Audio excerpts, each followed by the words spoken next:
విశాఖపట్నంలోని 6వ బాలాజీనగర్లో దారుణ ఘటన చోటు చేసుకుంది. వారిపై అనుమానంతో భర్త ఆమెను చున్నీతో గొంతు నులిమి హత్య చేశాడు. పోలీసుల సమాచారం ప్రకారం దుర్గా భర్త బురదపాటి దేవుడు ఇద్దరు నగరంలోని ఓ ప్రైవేట్ షోరూంలో ఉద్యోగులుగా పనిచేస్తున్నారు. కొంతకాలంగా భార్య ప్రవర్తనపై అనుమానం పెంచుకున్న దేవుడు మంగళవారం ఉదయం గొడవకు దిగాడు. ఆగ్రహంతో దుర్గను చున్నీతో గొంతు నులిమి హత్య చేశాడు. కుమార్తె స్పందించకపోవడంతో అనుమానం వచ్చిన తండ్రి ఇంటికి వెళ్లి చూడగా తలుపులు లోపల నుంచే వేసి ఉండడంతో పగలకొట్టి లోపలికి వెళ్లాడు. దుర్గ మెడపై గాయాలతో మృతదేహంగా కనిపించింది. సమాచారం అందుకున్న పోలీసులు ఘటనా స్థలానికి చేరుకొని పరిశీలించారు. హత్య అనంతరం నిందితుడు ఇంట్లోనే ఫ్రిడ్జ్ వెనుక దాక్కున్నాడు. ఇంటి బయట బైక్ ఉండడంతో పోలీసులు గాలించి అతన్ని పట్టుకున్నారు. మృతురాలి తండ్రి ఫిర్యాదు మేరకు కేసు నమోదు చేసి నిందితుడిని అదుపులోకి తీసుకున్నారు. కేసుపై సీఐ మల్లేశ్వరరావు దర్యాప్తు చేస్తున్నారు. ఈరోజు మీకు ప్రెస్ బ్రీఫింగ్ ఇవ్వడానికి ఇక్కడ మనం కలుసుకుంటున్నాం. అన్నానగర్లో గత 3 నెలల నుంచి బురదపాటి దేవుడు, అతని భార్య దుర్గా, ఇద్దరు కుమారులు కలిసి నివసిస్తున్నారు. వాళ్ళది స్వగ్రామం విజయనగరం జిల్లాలో గజపతినగరం అయినప్పటికీ కూడా గత 20 సంవత్సరాల నుంచి కూడా ఇక్కడే ఉండడం జరిగింది. దుర్గా వాళ్ళ తల్లిదండ్రులు కూడా ఈ విశాఖపట్నం 6వ ప్రాంతంలోనే నివసిస్తున్నారు. ఓ 20 సంవత్సరాల క్రితం ఈ దుర్గకి వాళ్ళ బంధువైన దేవుడితో మ్యారేజ్ చేయడం జరిగింది. వాళ్ళకి 2 పిల్లలు. పెద్ద అబ్బాయి 20 సంవత్సరాలు, రెండో అబ్బాయి 16 సంవత్సరాలు. వాళ్ళు చదువుకుంటున్నారు. ఈ దుర్గకి ఆమె భర్త దేవుడికి ఇద్దరు కూడా ఒక బట్టల షాప్లో పనిచేస్తున్నారు. వాళ్ళిద్దరి మధ్య చిన్న చిన్న మనస్పర్ధలు ఉండడం, దాంట్లో మామగారు రిజాల్వ్ చేయడం జరిగింది. నిన్న ఇద్దరు పిల్లలు స్కూల్కి వెళ్ళిపోయిన తర్వాత పెద్ద అబ్బాయి బీటెక్ చదువుతున్నాడు, చిన్న కాలేజ్ స్కూల్ చదువుతున్నాడు. ఇద్దరు ఉదయం వెళ్ళిపోయిన తర్వాత సుమారు 9 గంటల ప్రాంతంలో వీళ్ళు గొడవపడ్డారు. గొడవ పడిన తర్వాత ఈ దేవుడు తన భార్యని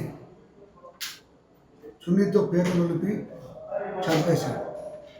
చంపేసి ఇంటిలోనే పడేశాడు.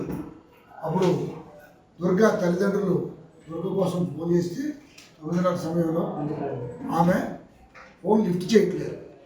ఎంతటికీ లిఫ్ట్ చేయట్లేదు ఏంటమ్మా అని చెప్పేసి దుర్గాడు చిన్నాన్నగారు వాళ్ళ బంధువులు ఇక్కడికి వచ్చి చూసేసరికి తలుపు తాళం వేసి ఉంది. తలుపు లోపల గడిపెట్టు ఇన్సైడ్ ఆల్ మెయిన్ డోర్ తీసి ఉంది, ఇన్సైడ్ డోరు వేసి ఉంది.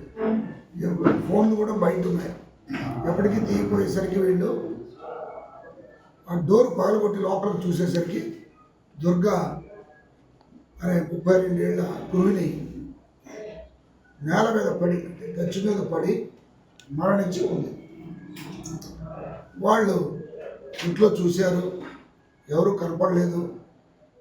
దుర్గా ఏదో విధంగా చనిపోయి ఉంటుందని చెప్పేసి వాళ్ళు, అంటే చనిపోకముందు వాళ్ళు ప్రాణంతో ఉందనే ఉద్దేశంతో హాస్పిటల్ తీసుకెళ్లారు. హాస్పిటల్ తీసుకెళ్ళిన తర్వాత వాళ్ళు చనిపోయారని చెప్పారు. దుర్గా ఏదో కరోనాలో చనిపోతుందని అనుకున్నారు. కానీ ఆమె భర్తని చూస్తే ఇంట్లోనా లేదు.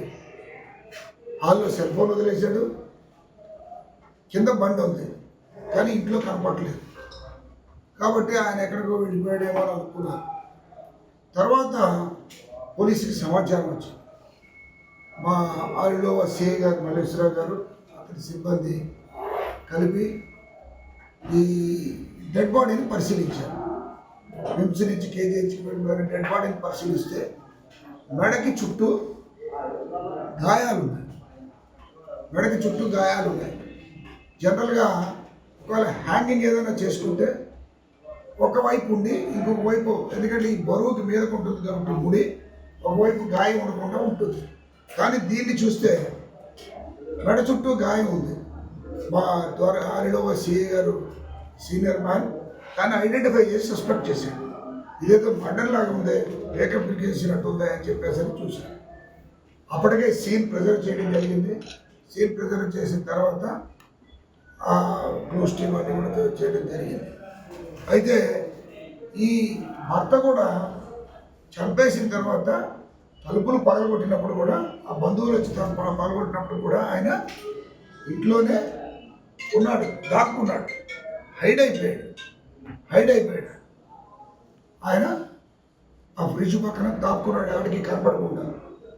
కాబట్టి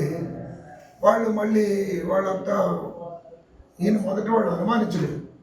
కానీ ఎప్పుడైతే ఈ మెడ చుట్టూ గాయం ఉండడం ఇదంతా చూసిన తర్వాత వాళ్ళు కూడా అనుమానించడం జరిగి వాళ్ళు ఈ మధ్యన జరిగే గొడవలు, గతంలో జరిగే గొడవలన్నింటినీ కూడా వాళ్ళు కూడా పోలీసులకు చెప్పడం జరిగింది, రిపోర్ట్ ఇవ్వడం జరిగింది.